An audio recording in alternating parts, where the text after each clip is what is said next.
Good evening, my old friend. Tonight, we'll journey to the deep forests of medieval Wales to hear about the most mysterious of creatures. This is the story of the Tylwyth Teg, fairies of unparalleled beauty. But as an inquisitive knight will discover, there is far more to them than meets the eye. If you would like to support my work, liking and subscribing would help me immensely. Now, take a deep breath, cozy up, and relax as we travel back to a time of heroes and legends. The sun hung low in the Welsh autumn sky, casting long shadows across the abbey's stone walls. Sir Owain stood at the edge of the forest, the wind whispering through the trees, pulling at his dark cloak as if beckoning him closer. His hand rested on the hilt of his sword, but there was no threat tonight. At least, none that he could see. It had been weeks since he'd taken up the post to guard the sacred site. Yet his thoughts wandered more to the strange allure of the woods than his sworn duty. The abbey stood nestled in a valley, surrounded by hills thick with ancient trees. It was a place of solemn prayer and quiet devotion. But for Sir Owain, it had become a place of restless unease. His fellow knights, content with their simple routines and the security of their mission, didn't seem to notice the strange pull that the woods had on him. They laughed, they drank, and they slept soundly within the abbey walls. But Owain, though disciplined in both mind and body, found his thoughts straying to the forest every night.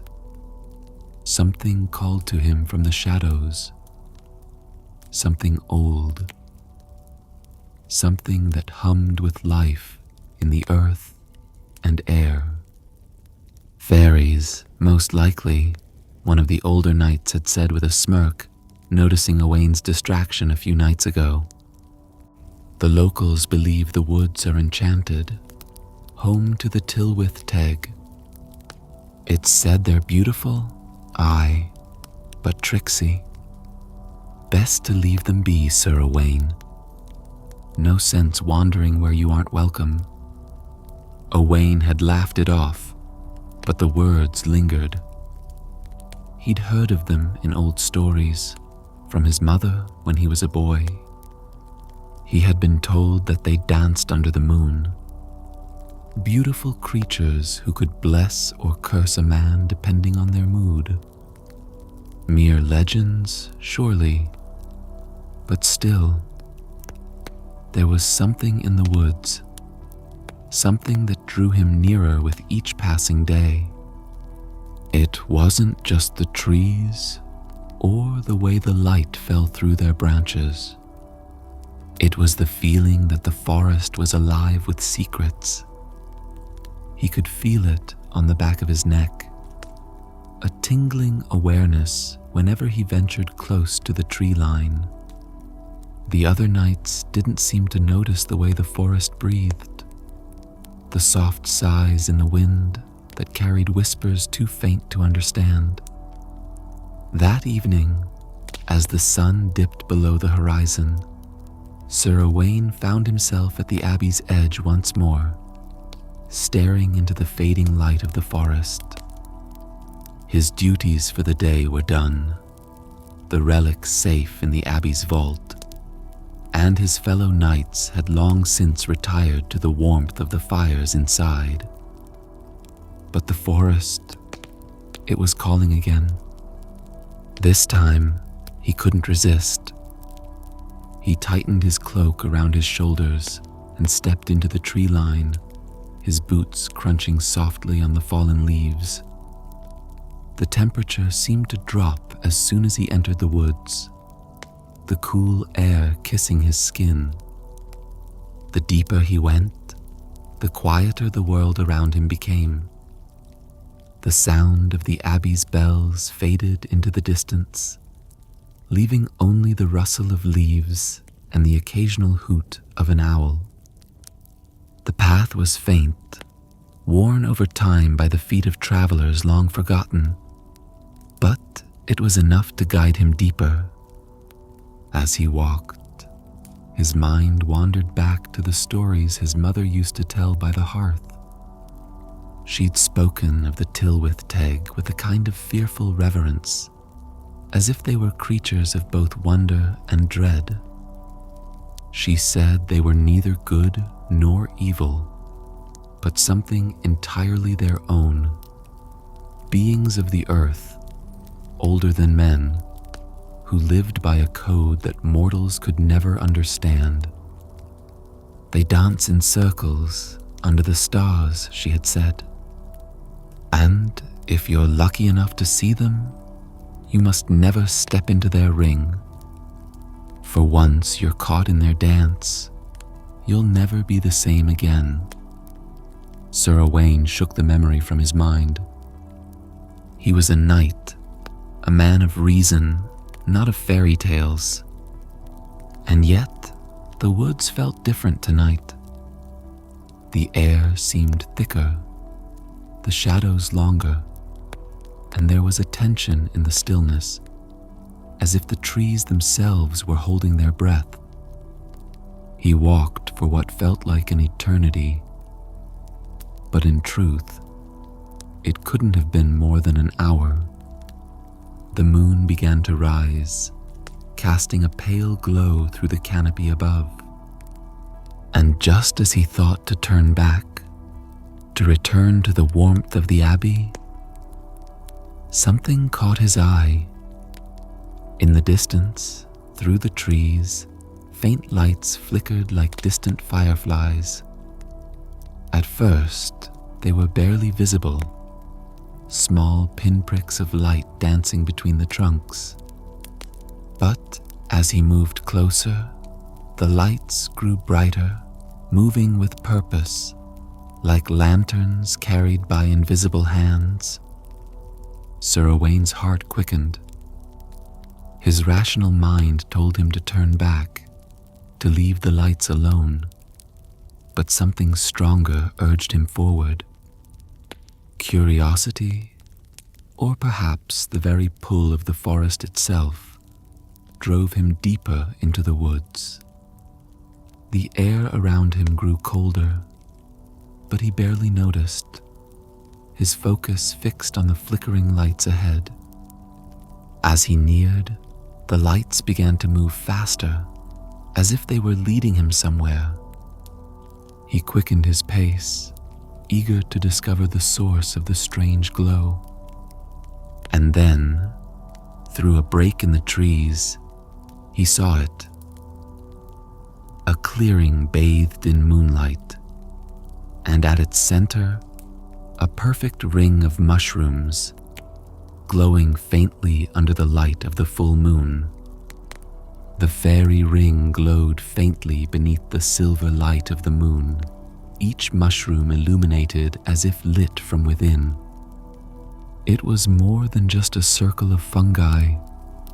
There was something deliberate about the way the mushrooms stood, perfectly spaced, perfectly round. The air in the clearing felt heavier, charged with a quiet hum that made the hairs on the back of Sir Owain's neck stand on end. He stepped closer, his breath visible in the cold night air, his eyes fixed on the ring. The lights he had been following danced just beyond it, moving in fluid, swirling patterns that teased him to draw nearer. They flickered like the dying embers of a fire, but with a brightness that felt otherworldly, too pure, too perfect to belong to the world he knew. Sir Owain felt a pull, a deep compulsion to cross the threshold of the ring. His rational mind told him to stop, to heed the warnings of old stories and retreat to the safety of the abbey. But his body moved on its own, each step bringing him closer to the glowing circle. The wind, which had been gentle moments before, now seemed to push him forward, as if nature itself wanted him to enter. The stories of the Tylwyth Teg echoed faintly in his mind, warnings of how they ensnared mortals with their beauty and magic. Once, a villager had told him that fairy rings were portals to their world, places where time twisted and bent. If you entered one, you might return years later, having aged but a day. Or you might never return at all. But this wasn't a dream or a tale by the fireside. This was real, tangible. The lights were real, and something deep within him stirred. A desire to know what lay beyond the veil of the mundane world. As he approached the edge of the ring, the lights slowed their frantic dance and seemed to settle. His hand instinctively reached for the hilt of his sword, not out of fear, but as if to ground himself in the reality of his surroundings. His breath came in shallow bursts, the cold night air biting at his lungs. He paused for a moment at the edge of the circle, his boot hovering over the first mushroom. His heart pounded in his chest, and he hesitated, knowing this was the moment of decision. To step inside would be to embrace whatever strange fate awaited him. The knight in him, the part that had trained for discipline, for rationality, screamed at him to turn back. The lights, the allure, they called to him in a voice so quiet he could barely hear it. Yet it resonated within him, filling the space around his thoughts. He had never felt such longing, such a need to be part of something beyond himself. With a final, resolute breath, he stepped into the ring. The instant his foot touched the glowing mushrooms, the air seemed to ripple around him. A soft breeze swept through the clearing, though the trees stood still. The lights brightened, surrounding him in a soft, radiant glow that made the rest of the world fade away. It was as if he had passed through a veil, and now only the circle and the lights existed. From the shadows of the trees, figures began to emerge. At first, they appeared as mere outlines, barely visible against the moonlit backdrop. But as they moved closer to the ring, their forms took shape. Slender, graceful beings, their skin shimmering with a soft, iridescent light. They were beautiful beyond anything Sir Owain had ever seen, more so than any mortal woman. Their blonde hair flowed like rivers of starlight, their eyes gleaming with the colors of the forest at twilight. They moved without sound, their feet barely brushing the ground as they stepped into the fairy ring. Sir Owain's heart raced, and yet he felt no fear. The air around them shimmered with an energy that was both enchanting and alien, a force that made the very earth hum beneath his boots. As the fairies entered the circle, the lights that had led him here rose higher, weaving themselves into intricate patterns above the ring. The fairies began to move in unison, their bodies flowing with the rhythm of a silent song that only they could hear. It was a dance, slow, hypnotic, and mesmerizing. Each movement was graceful, otherworldly, as if they were in tune with some force beyond Sir Owain's understanding. For a moment, he thought he could hear their silent song, a song in an otherworldly tongue which he somehow understood. Step into the circle, night of the day, where time flows like water and dreams slip away. Dance with the shadows, where the stars do not fade, for the hours you steal in years shall be paid. Unable to resist, he stepped further into the ring, drawn into their rhythm. He had never been a dancer, but here, in this place, it felt as if his body knew the steps.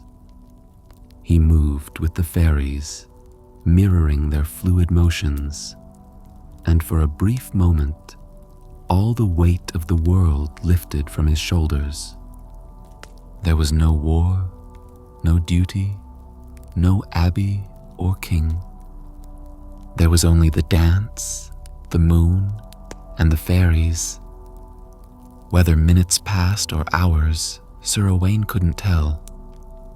He felt weightless, his body and mind consumed by the strange magic of the dance.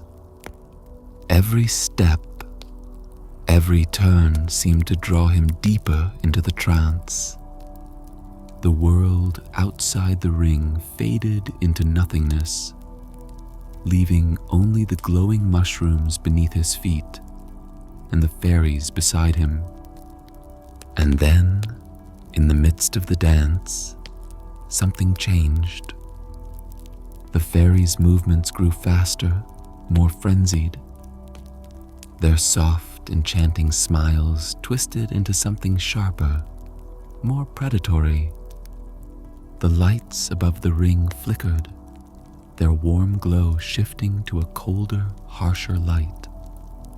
Sir Owain's steps faltered, and a chill crept over him, the sense of safety he had felt moments before evaporating like mist in the morning sun. The realization hit him like a blow. He had stepped too far into their world. Panic surged in his chest, but his body felt sluggish, his limbs heavy. It was as if the ground itself clung to him, pulling him back into the rhythm of the dance. The fairies, once so ethereal and beautiful, now seemed to tower over him, their eyes gleaming with an ancient hunger. He tried to break free, but his legs wouldn't obey. The dance had ensnared him, held him captive in its endless twisting steps. Desperation gripped him, his heart pounding as he fought to resist the pull of their magic. And then, in the corner of his eye, he saw it. A break in the circle, a gap between two of the glowing mushrooms, faint but visible, like a doorway back to the world he knew. Summoning every ounce of strength he had left, Sir Owain lunged toward it, his muscles straining against the invisible force that bound him to the dance. With a final, desperate effort, he broke through the gap and stumbled out of the fairy ring.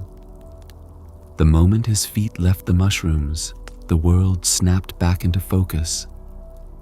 The fairies' laughter faded, the lights dimmed, and the hum in the air dissipated, leaving only the quiet rustle of the forest. Sir Owain collapsed to the ground, gasping for breath. The ring still glowed faintly behind him, but the fairies were gone, their presence now only a haunting memory. He lay there for a moment, his body trembling with exhaustion. The night was still, and the cold of the earth seeped into his bones, reminding him that he was back in the mortal world. But something had changed. The dance had left its mark, a lingering presence that he couldn't shake. As he rose unsteadily to his feet, he glanced back at the fairy ring, now just a circle of pale mushrooms under the moonlight. What had felt like hours within the ring had passed in mere moments outside it. Or so it seemed. Yet, as he made his way back toward the abbey, a sense of unease settled over him. The woods felt different, quieter, as if holding their breath. The path seemed longer, the trees unfamiliar. The stars above him looked distant, unfamiliar constellations blinking coldly in the night sky. He reached the abbey's edge, but the sight that greeted him stopped him in his tracks. The once familiar stone walls were overgrown with ivy, the windows dark and empty. The great oak door that had always stood open was now closed, worn with age and neglect. Sir Owain's heart sank. He had returned, but the world had moved on without him. Sir Owain stood at the edge of the abbey grounds, staring at the building that had, only hours before, been bustling with life. Now, it lay in eerie silence, its stone walls draped in ivy, its once sturdy wooden doors sagging on rusted hinges. His mind reeled, trying to grasp the impossible. Time had passed, far more than the few hours he had spent in the fairy ring. His heartbeat thundered in his ears as he moved closer, his steps slow and hesitant, each one carrying the weight of disbelief.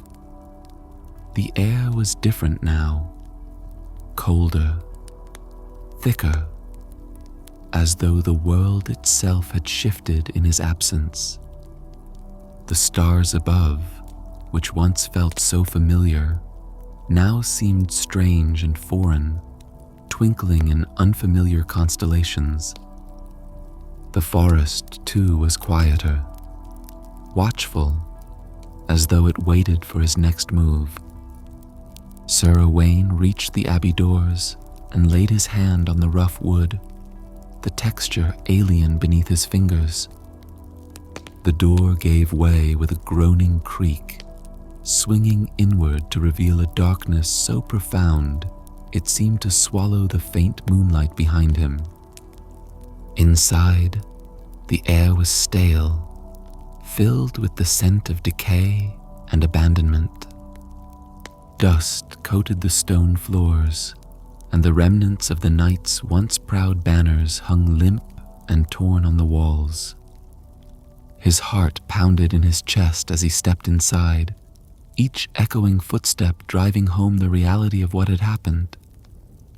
The abbey had been left to rot. He hadn't been gone for mere hours, or even days. Months, perhaps even years had passed since he had last stood in this place. His mind raced, trying to make sense of it all. The fairy ring, the Tylwyth Teg, the dance. It had taken him somewhere beyond time, and now he had returned to a world that no longer recognized him. His voice echoed hollowly through the empty halls. He moved deeper into the abbey, his hand resting instinctively on the hilt of his sword. The silence was deafening, broken only by the sound of his breathing and the soft shuffle of his boots on the dusty floor. As he walked, memories of his fellow knights flashed through his mind, laughing, talking around the fire, performing their duties with a quiet devotion. Where were they now? Had they abandoned the abbey? Had they thought him lost to the forest? Or worse, dead? A wave of grief washed over him as he entered the great hall. The once proud chamber, where the knights had gathered to share meals and stories, now lay in ruin. The long table was covered in dust, the benches overturned as though in haste. The hearth, which had always crackled with warmth, was cold and filled with ashes long settled. Sir Owain knelt beside the hearth, running his fingers through the ash. He felt a hollowness in his chest, a growing sense that he had returned to a world that no longer had a place for him. He rose and turned to leave, but as he did, a faint sound reached his ears, a soft, rhythmic tapping, like footsteps on stone. He froze, every muscle tense as he strained to hear. The sound grew louder, coming from the upper floors. Sir Owain drew his sword, the steel ringing in the silent hall, and moved toward the staircase. Each step felt heavier than the last, his body sluggish as if weighed down by an invisible force. The air around him thickened, growing colder with each passing moment. At the top of the stairs, he saw it. A figure stood in the doorway at the far end of the hall, shrouded in shadow. Its form was slender, almost ethereal, but unmistakably human, or so it seemed. The figure stepped forward into the moonlight streaming through a broken window. Sir Owain's breath caught in his throat. It was one of the Tylwyth Teg. She was beautiful in a way that defied description, her skin pale and luminous, even more so than the others he had seen in the fairy ring. Her long hair shimmered like gold thread in the moonlight. She moved with an otherworldly grace, each step silent and fluid, as though she glided rather than walked. Her eyes, a deep, unsettling green, locked onto his, and for a moment he felt as though the world had stopped. "Sir Owain," she said, her voice soft, like the rustling of leaves in the wind. He tightened his grip on his sword, his heart hammering in his chest. "What have you done? How long have I been gone?" The fairy smiled, but there was no warmth in it, only a cold amusement. "You stepped into our dance, knight. Time is not as you know it in our world." Her eyes flicked to the ruins around them, then back to him. "This place is forgotten now, as are you."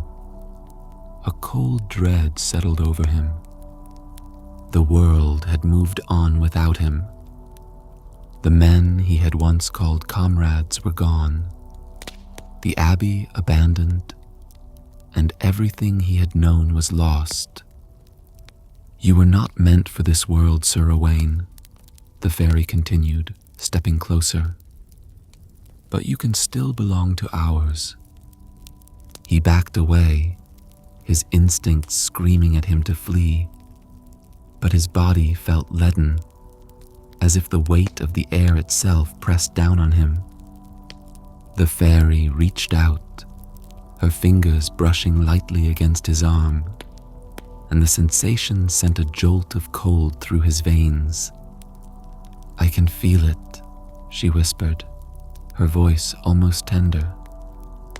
"The magic of our dance lingers in you. It has marked you." Sir Owain shook his head, trying to clear the fog that seemed to cloud his thoughts. "I won't be a slave to your kind." The fairy's smile widened, and for a brief moment, her eyes darkened. the playful glint in them replaced by something far more dangerous.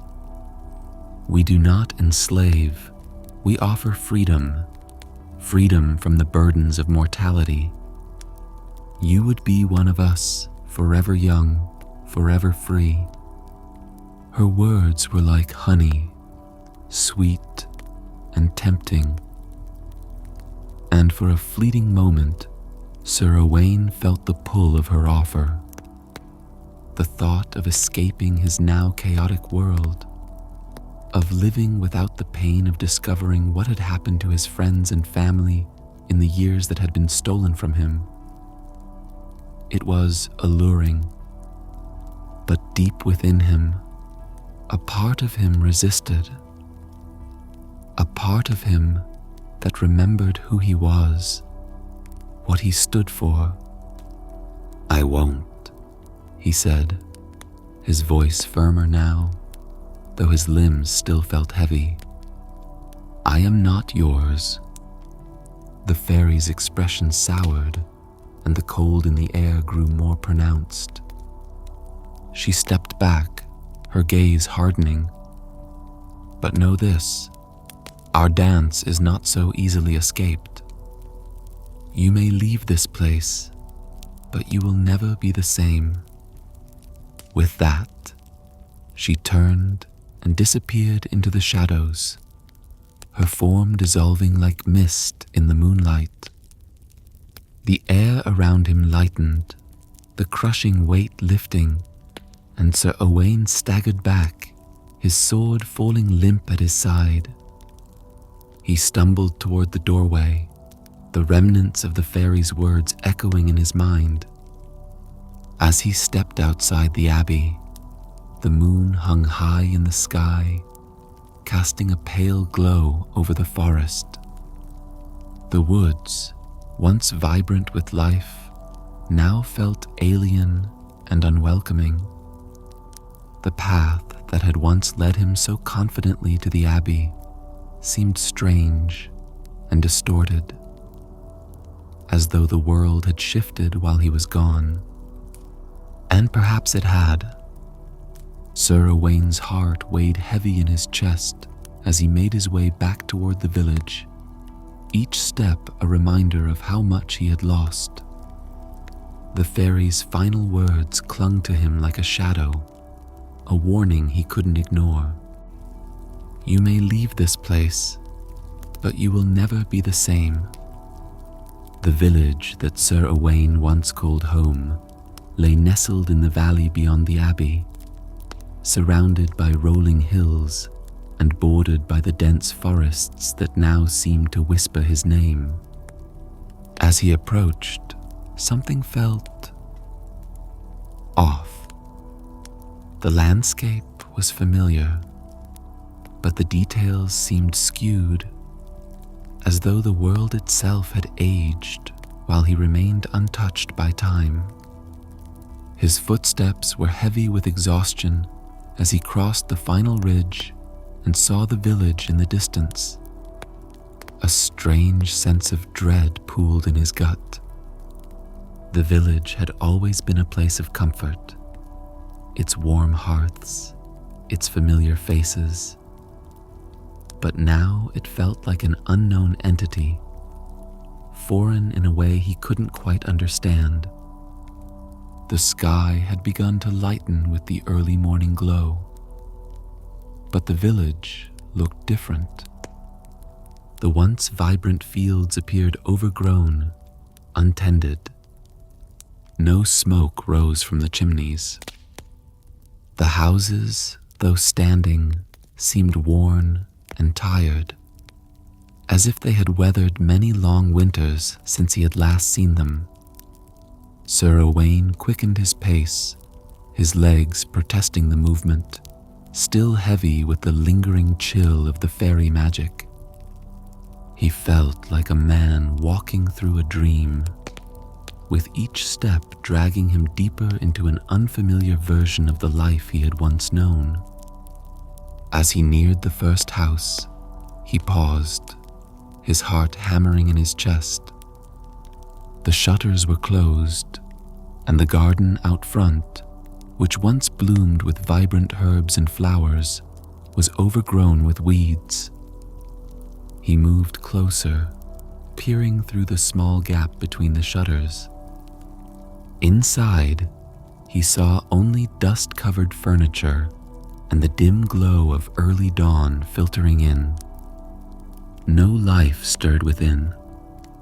The same was true of the next house, and the one after that. Panic began to rise within him.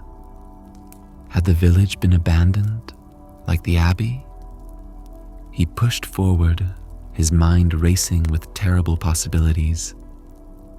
The village square came into view, the place where people once gathered to trade and talk, now eerily silent. No market stalls, no carts, no children playing as they once had. The well in the center of the square stood unused, its wooden beams worn and splintered with age. Sir Owain's breath came in shallow gasps, his chest tightening with the overwhelming sense of isolation. How long had he truly been gone? He had thought weeks, perhaps months. But now, standing in the desolate village, he feared the truth might be far worse. Suddenly, a sound, a creak of wood from one of the houses, cut through the silence. Sir Owain turned sharply, hand instinctively reaching for the hilt of his sword. His eyes locked on the source of the noise. An old woman, her frail form hunched as she emerged from the shadows of a cottage. Her face was wrinkled and pale, her eyes clouded with age, and she moved with the slow deliberation of someone who had lived many years. She stopped in her tracks when she saw him, her eyes widening in disbelief. Her voice was weak, cracking from years of disuse. He stepped closer, his heart pounding. He recognized her, though it took him a moment to place her face. It was Wen, the village midwife. Though the last time he had seen her, she had been a woman in her prime, strong and sharp-tongued. Now she looked like she had lived a lifetime without him. Wen, he said, his voice trembling as he approached. The old woman stared at him as though she were seeing a ghost, her hands shaking as she clasped them together. Her eyes darted across his face, searching for some sign that this was real, that he was real. "They said you were lost," she whispered, her voice trembling with emotion. "Gone to the forest, taken by the fairies." "How long?" he asked, his voice barely more than a breath. "How long have I been gone?" Wen looked at him with pity, her eyes welling with tears. 20 years, Sir Owain." The words hit him like a blow, knocking the breath from his lungs. He staggered backward, his vision swimming as the weight of the revelation crashed down on him. It couldn't be true. How was it possible? He had only danced with the Tylwyth Teg for a few short hours, or so it had seemed. And yet, in that time, the world had moved on without him. He turned away from Wen, his mind racing as he tried to process the enormity of what had happened. The village was not abandoned, but changed. Its people grew old, and its children, now adults, had moved to better pastures. He had been lost to them, a ghost, while he remained trapped in the timelessness of the fairy ring. Wen's frail hand rested on his arm, her grip surprisingly strong for her age. "They thought you were dead," she whispered. Sir Owain turned to her, his throat tight with emotion. "The others, the knights, what happened to them?" "They searched for you for weeks," Arwen said softly.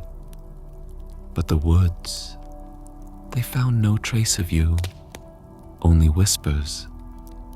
Some said the fairies took you, others said you'd run off, but most believed you were gone forever." "And the king?" he asked, his voice hoarse. "King Caradoc grew angry at your disappearance. He believed you had deserted, and in his fury, he disbanded the order of knights that protected the abbey. Those who remained loyal to you were scattered.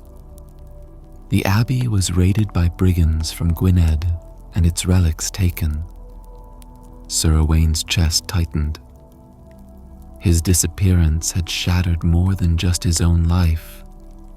It had destroyed the order of knights he had sworn to serve, left his comrades lost and without purpose. And all the while, he had been dancing with the Tylwyth Teg, unaware of the devastation his absence had wrought. "I need to find them," he muttered, more to himself than to Arwen. "I need to make this right." The old woman nodded slowly. "They will not be easy to find, Owain.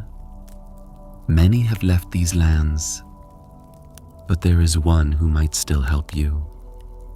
She gestured toward the far end of the village, where the healer's cottage stood. "She never gave up hope that you would return." Sir Owain's heart skipped at the mention of Lady Ira. She had been a healer, a quiet and kind woman with a sharp mind and an even sharper wit. He had admired her strength, though he had kept his distance, bound by duty to his king and comrades. But if she had remained, perhaps there was still some hope to salvage what little was left of his life. "Thank you, Arwen," he said softly. The old woman offered him a faint smile, her eyes filled with understanding. "Go to her, Sir Owain. She has waited long enough." The path to Lady Ira's cottage was as familiar to Sir Owain as the village itself had once been, though now it was overgrown with wild brambles and twisting vines. He moved slowly, his thoughts heavy as he tried to process the enormity of what had happened. 20 years of a world he no longer recognized, of people who had forgotten him or believed him dead. Each step felt weighted, as if the gravity of his absence was pulling him deeper into the earth. Lady Ira's cottage came into view, nestled at the edge of the village where the forest began to encroach upon the land.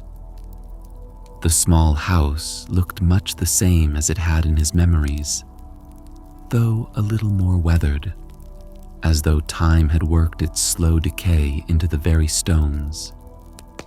The garden that had once been neatly tended was wild now, with herbs and flowers blooming in untamed patches. Even so, the sight of it brought a flicker of warmth to Sir Owain's chest.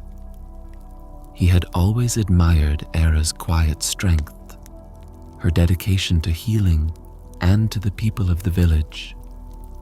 Though their paths had rarely crossed beyond necessity, he had respected her wisdom, her patience, and the calm she carried like a cloak around her. She was not a woman of grand gestures, but her presence had always been steady, a constant in a world that often seemed chaotic.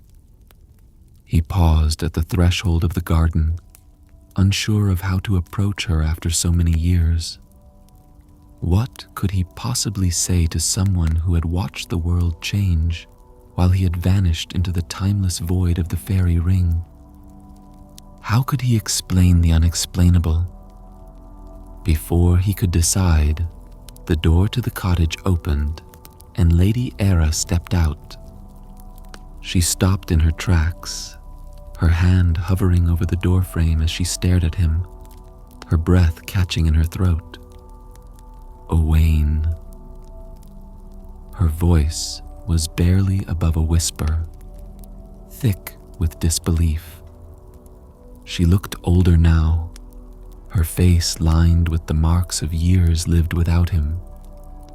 But her eyes were still the same, sharp and clear, with the same quiet intensity that had always defined her. Her hair, once as dark as the night, was streaked with silver, but she still carried herself with the grace of someone who knew her place in the world. Sir Owain opened his mouth to speak, but no words came. What could he say to explain his absence? How could he express the depth of his guilt, his sorrow for the years lost? He took a hesitant step toward her, his heart heavy with the weight of the unknown. Era's eyes softened, and she stepped forward, closing the distance between them. "You're alive," she murmured, her voice trembling as though she could scarcely believe it. "All this time, and you're alive." He nodded, the words he had been searching for finally finding their way to his lips. "I didn't know," he said, his voice hoarse. "I didn't know how much time had passed. The Tylwyth Teg, they took me. I thought it was only hours." Era's expression darkened at the mention of the fairies, her jaw tightening as though she had suspected as much all along. She reached out, placing her hand gently on his arm. "You're not the first to be taken by them, Owain. And you won't be the last. That's all that matters now." He shook his head, the guilt gnawing at him. "The abbey is abandoned, the knights are gone. The king, he believed I had deserted. I've failed them all." Era's grip tightened on his arm, her voice firm. "You did not fail, Owain. What happened to you was not your doing. The Tylwyth Teg are not bound by the same laws of time and space as we are. They twist and bend reality to their whims. You could not have known. But I should have resisted," he said bitterly, his gaze falling to the ground. "I should have known better than to step into their world." Era sighed softly, her fingers tracing the worn leather of his gauntlet. "Sometimes the pull of their world is too strong, even for the bravest among us. What matters now is what you do with your second chance." He looked up, meeting her gaze, and for the first time since his return, he saw a glimmer of hope in her eyes. She had believed in him when no one else had. She had waited for him, held on to the belief that he would return, even when the world had long given up. "There's nothing left for me here," he said, his voice low and filled with resignation. "The knights are scattered. The village has moved on. I don't know where to begin." She turned and walked back toward the cottage, gesturing for him to follow. "There are things you need to understand about the Tylwyth Teg, about the magic that still lingers in you." He hesitated, but then followed her into the cottage, ducking beneath the low wooden beam of the door. Inside, the air was warm, the smell of dried herbs and flowers filling the small space. The fire crackled in the hearth, casting flickering shadows across the stone walls. It felt strangely comforting, as though time itself hadn't touched this place. Perhaps that was why Era had remained here, while the rest of the village aged and changed around her. Era moved to a small table by the fire and began to brew a pot of tea, her movements precise and methodical. She worked in silence for a few moments, giving Sir Owain time to gather his thoughts. The crackling of the fire and the rhythmic clinking of the teapot against the cups were the only sounds in the room, and for the first time since his return, Sir Owain felt a sense of calm begin to settle over him. When the tea was ready, Era handed him a cup and sat down across from him, her eyes watching him carefully. "The Tylwyth Teg left their mark on you, Owain," she said quietly, her voice calm but serious. "I can feel it in the air around you.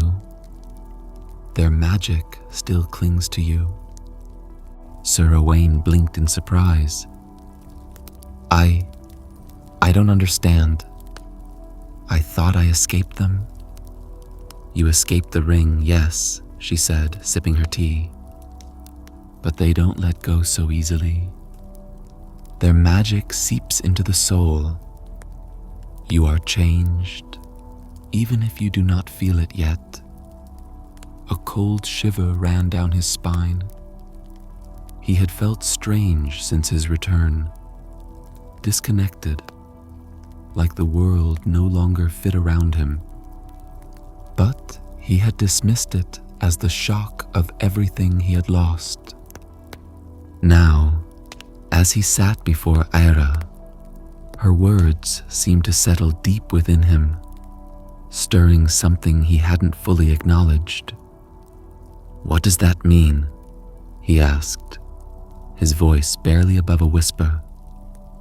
Era shook her head, her expression thoughtful. "The Tylwyth Teg's magic can be both a gift and a burden, depending on how it manifests. But it will not go away on its own. You must find a way to reconcile with it, or it will consume you." He set his cup down, the reality of her words sinking in. "How do I do that? How do I rid myself of this magic?"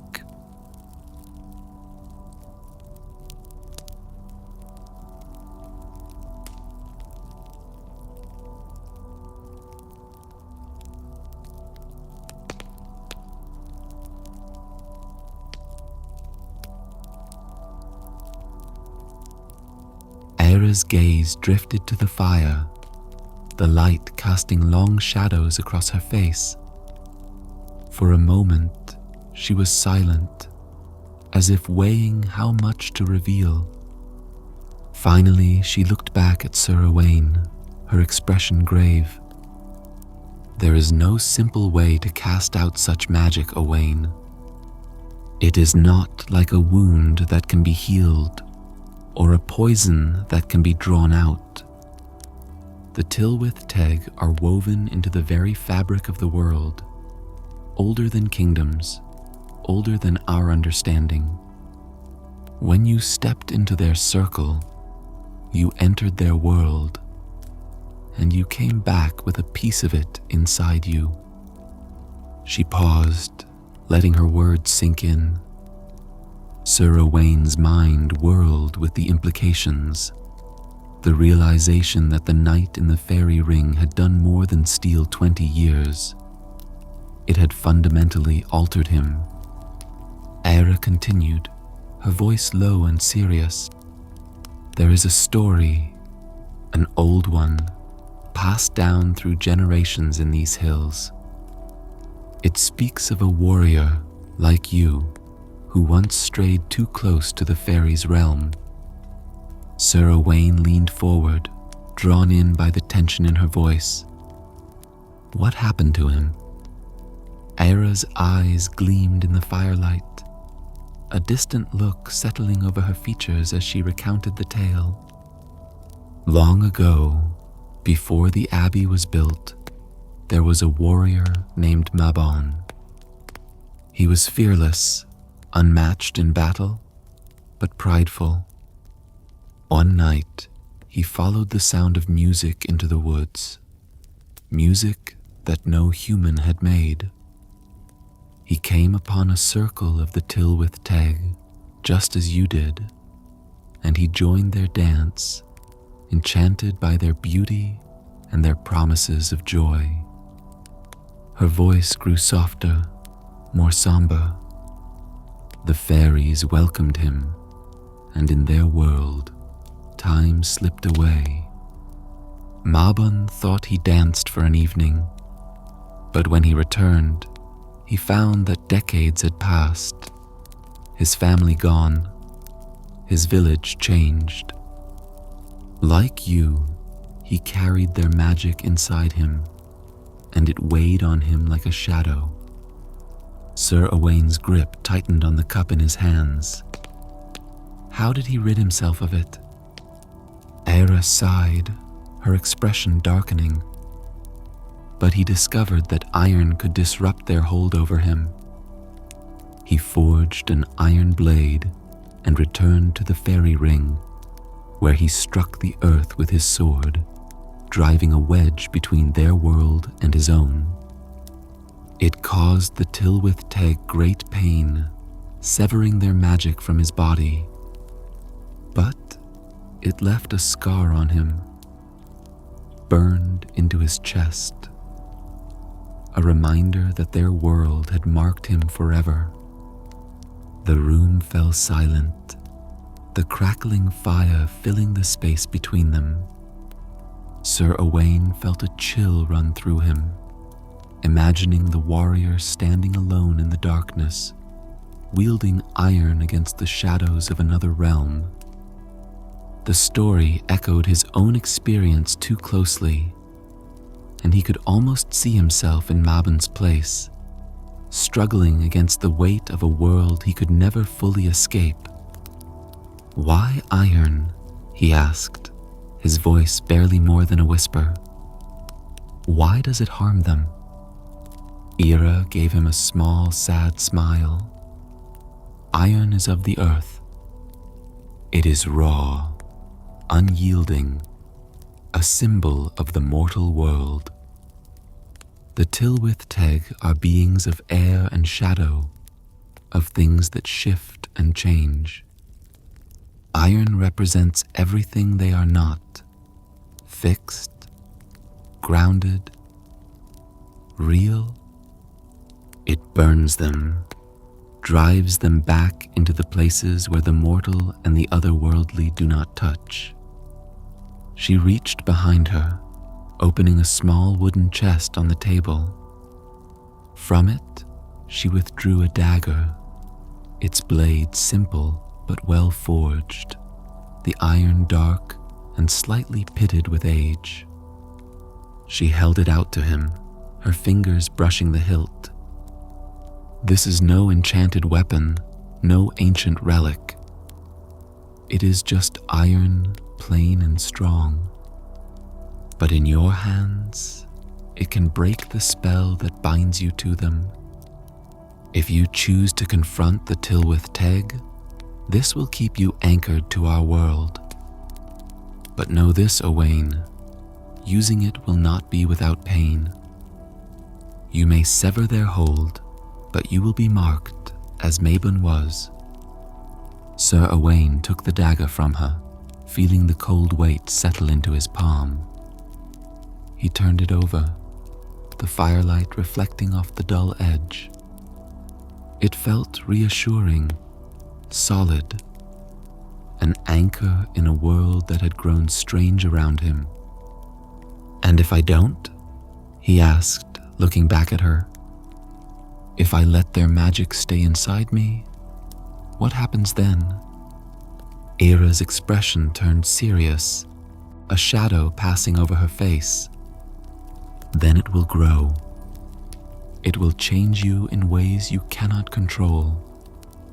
It may grant you strength beyond that of any man, visions beyond our understanding, but you will become something else, neither mortal nor fairy, caught between worlds. And when the Tylwyth Teg come again, they will find you ready to slip back into their realm. She leaned closer, her gaze piercing. You will lose yourself, Owain. Whatever remains of the knight you once were will be gone. Sir Owain's breath caught in his chest, the weight of her words settling over him like a shroud. He had already lost so much. 20 years, his comrades, the world he had known. To lose himself completely, to become a shadow of a man, was a fate he could not bear to imagine. He glanced down at the iron dagger, feeling the cold seeping into his skin. He thought of the fairy woman's eyes, the way they had glinted with ancient knowledge and amusement. They would not let him go easily, and he could feel the hum of their magic in his veins, a reminder that their world still called to him. Eire watched him, her expression softened by a trace of sympathy. You do not have to face them, Owain, but if you do, you must be prepared for what comes next. Sir Owain set the dagger on the table between them, his resolve hardening like the steel of the blade. I will face them. I will challenge them in their circle. They took my life once. I won't let them take it again. Eire nodded, a mixture of pride and sadness in her eyes. Then go to the fairy ring when the moon is high. The Tylwyth Teg honor their old laws. They will not refuse a challenge, even from a mortal. She reached out, touching his hand briefly, her grip warm and reassuring. But remember, the iron is your lifeline. Hold fast to it and do not let their visions take hold. They will try to turn your mind against you, to show you what they think you want most. But if you keep your heart true, they cannot claim you. Sir Owain took a deep breath, steeling himself for the trial to come. He could feel the iron dagger's weight on the table, solid and cold. A small but powerful weapon against the ancient magic that flowed through him. It was a slender hope, but it was all he had. As he rose to leave, Eire's voice stopped him at the door. One more thing, Owain. He turned back, meeting her steady gaze. The fairies fear iron, but they do not fear pain. They thrive on struggle and delight in the suffering of mortals who think they can defy them. Whatever happens, do not give them the satisfaction of seeing you falter. Show them that your spirit is stronger than theirs. A faint smile touched his lips, the first genuine one in what felt like years. With the iron dagger at his side and the weight of Eire's story in his mind, he left her cottage and walked out into the night, the moon's pale light guiding his steps toward the shadowed woods and the challenge that awaited him in the fairy ring. The night air was crisp as Sir Owain made his way through the darkened woods, the iron dagger tucked securely at his side. The forest seemed different tonight, the shadows deeper, the trees taller and more ancient than they had appeared in the light of day. The moon shone brightly above, casting a silver glow over the path, guiding him toward the fairy ring. Eire's story echoed in his mind, her warnings mingling with the memory of the Tylwyth Teg's whispered promises. His breath misted in the cold, and each step brought him closer to the circle of mushrooms that marked the boundary between his world and theirs. The iron dagger felt heavier than it had in Era's cottage, as if it understood the gravity of the task before them. He clutched it tightly, letting its weight ground him in the mortal world.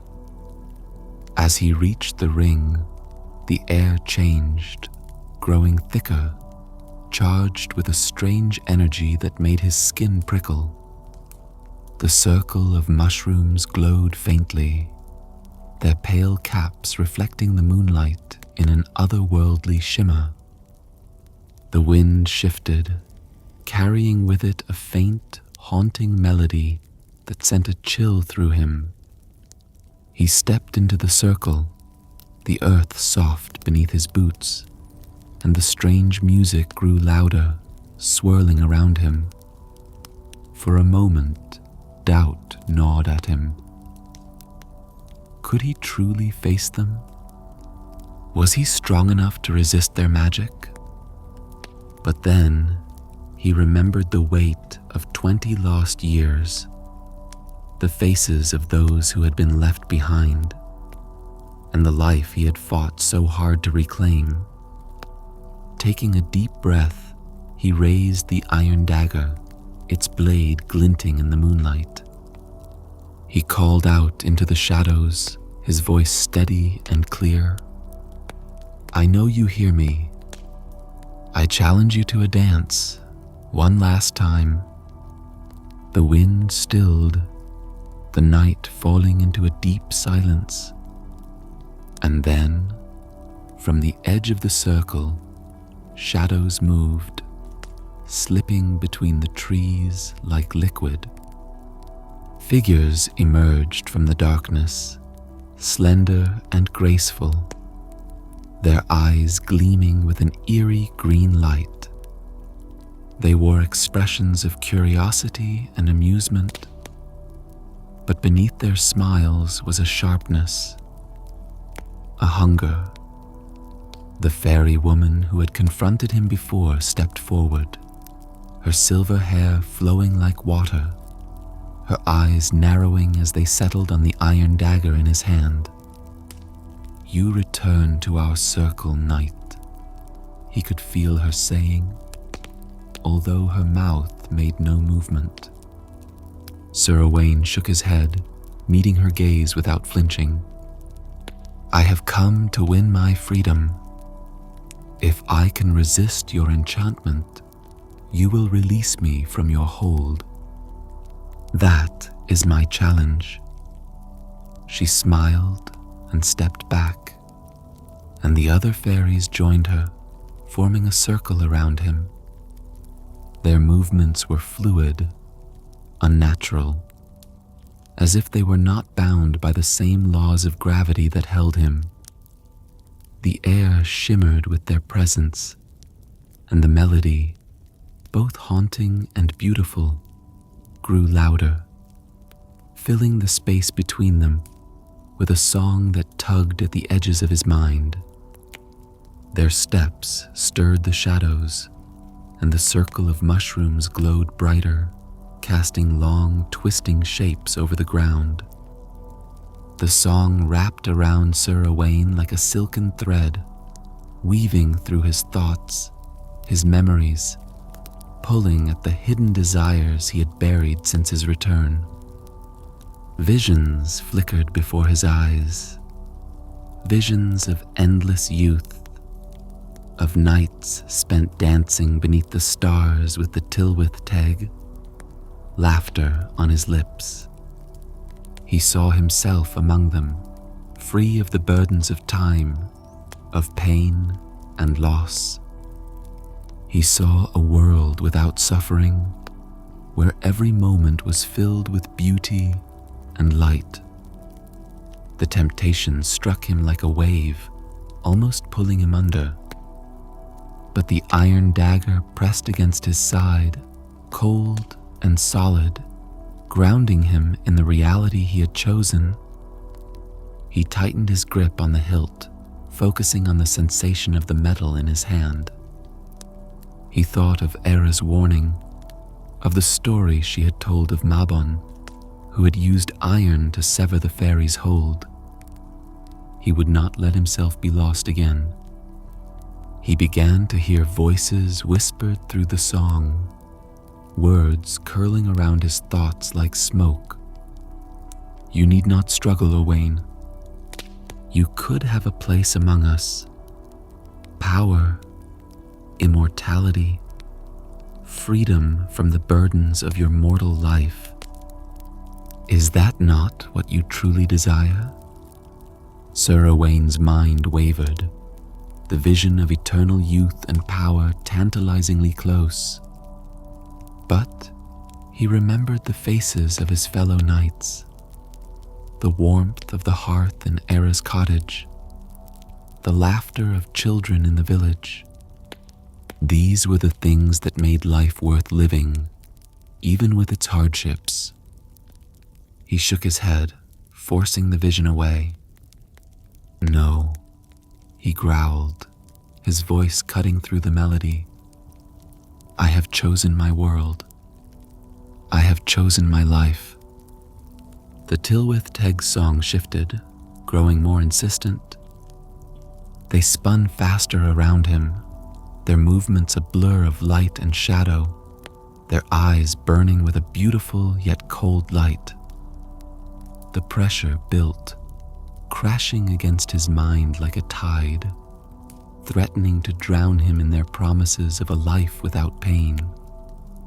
But Sir Owain clutched the iron dagger with all his strength, pressing the flat of the blade against his skin. The cold bit into him, sharp and real, a reminder of the world that he had fought to reclaim. He gritted his teeth, feeling the power of the Tylwyth Teg's magic clashing with the iron's protective strength, each force battling for control. With a shout, he drove the iron dagger into the earth at the center of the ring. The blade sank deep into the ground, and a shockwave of energy pulsed through the clearing. The earth shuddered beneath his feet, the glow of the mushrooms flickering as the iron disrupted the magic that bound the circle. The Tylwyth Teg recoiled, their forms rippling like water struck by a stone. The air crackled with a sharp, burning scent, as if the very fabric of their world was tearing. You will regret this, mortal, they seemed to hiss, their voices like the rustling of dead leaves. With a final, pained wail, the Tylwyth Teg dissolved into the darkness, their bodies scattering like mist caught in a sudden breeze. The circle of mushrooms dimmed, their glow fading to nothing, and the otherworldly tension in the air vanished as quickly as it had come. Sir Owain fell to his knees, panting, his hands still wrapped around the hilt of the iron dagger. The earth beneath him felt cool and solid, a stark contrast to the strange, shifting energies of the fairy realm. He felt the last remnants of their magic slipping from his mind, leaving behind only a faint echo, a whisper in the back of his thoughts, reminding him that he had been changed, but that he had won his freedom. He remained there for a long moment, kneeling in the cold light of the moon, the iron dagger embedded in the ground before him like a symbol of his victory. When he finally rose, his legs unsteady beneath him, he pulled the dagger free and turned away from the fairy ring, leaving behind the shadows and the whispers of the Tylwyth Teg.